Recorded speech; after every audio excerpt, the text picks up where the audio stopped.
Class 10 previous question paper के section D का 32वां question 32वां question आज हम कर रहे हैं। ध्यान से देखिए। If a line drawn parallel to one side of a triangle to intersect the other two side at distinct points, prove that the other two sides are divided in the same ratio.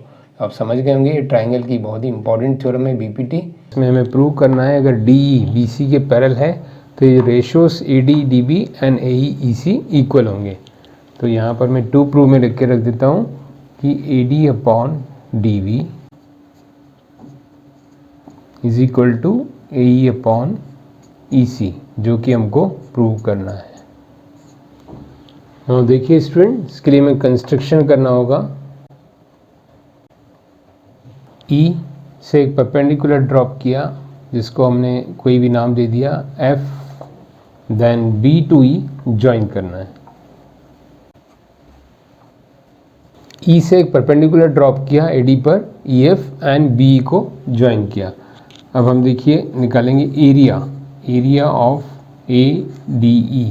जो triangle A D ई का area कैसे represent करेंगे, half base into height A D into E F.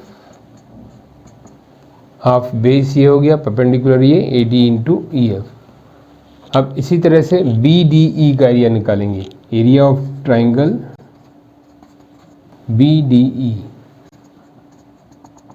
अब यहाँ ध्यान दीजिए, half base तो होगा उसका बी डी। यहाँ हाइट में गलती नहीं करना है, ई डी इसकी हाइट नहीं है, हाइट ये रहेगी ई एफ।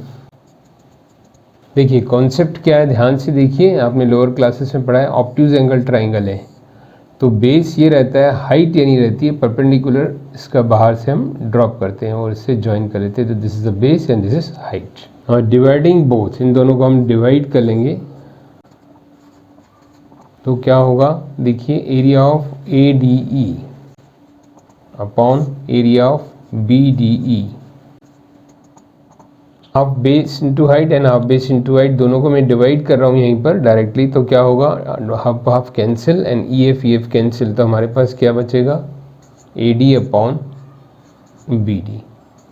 यहाँ मैं डायरेक्ट लिख रहा हूँ, आप चाहें तो शो कर सकते हैं। डिवाइड करेंगे तो हाफ आपस में कैंसिल एंड ई एफ आपस में कैंसिल।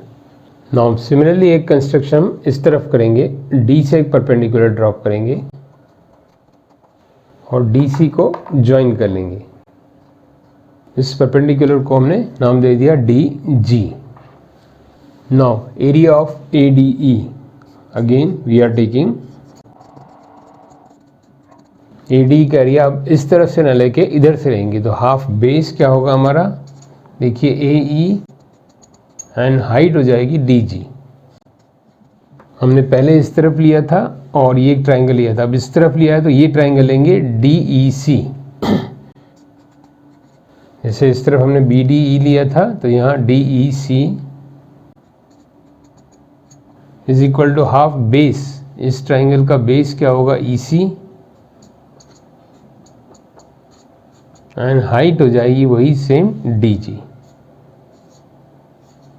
ऑब्ट्यूज एंगल का जो कॉन्सेप्ट लेंगे, हाफ बेस इंटू हाइट, तो base is E C and height is D जी।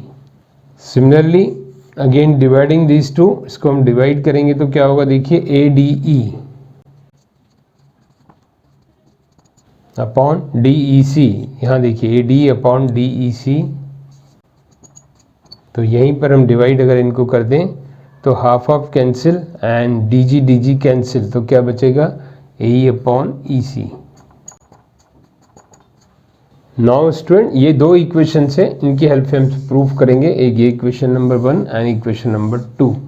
ये ध्यान दीजिए, इन दोनों को इक्वलाइज करेंगे और इसकी हेल्प से हम प्रूफ करेंगे। तो इसको हम अलग से देखते हैं। नाउ देखिए स्टूडेंट, 1 एंड 2 इनको नाम दे दिया है, तो यहाँ हम लिखेंगे फ्रॉम 1 एंड 2।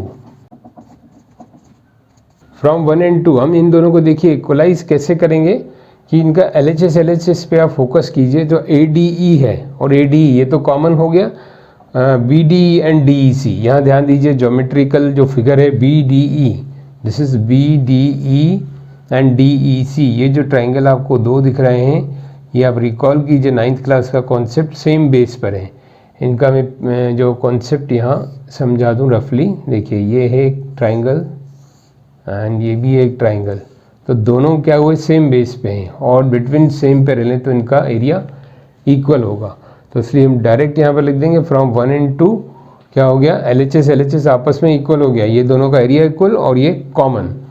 तो आ जाएगा हमारे पास AD upon BD is equal to AE upon EC। यहाँ हम रीज़न ज़रूर मेंशन करेंगे क्योंकि आपने इन दोनों को इक्वलाइज करके LHS इक्वल किया तो RHS इक्वल हो गया। तो इसका रीज़न क्या रहा, AD तो कॉमन है, ये दिख रहा है, और DEC को हम लिख देंगे area of triangle BDE is equal to area of triangle DEC। Reason क्या है, lying on same base and same parallel, lying on same base and between same parallel। तो ये दोनों एरिया इक्वल हो गए और ये दोनों कॉमन है ही, तो पूरा LHS के बराबर, तो इसलिए RHS के बराबर हो गया, हैंस प्रूव्ड।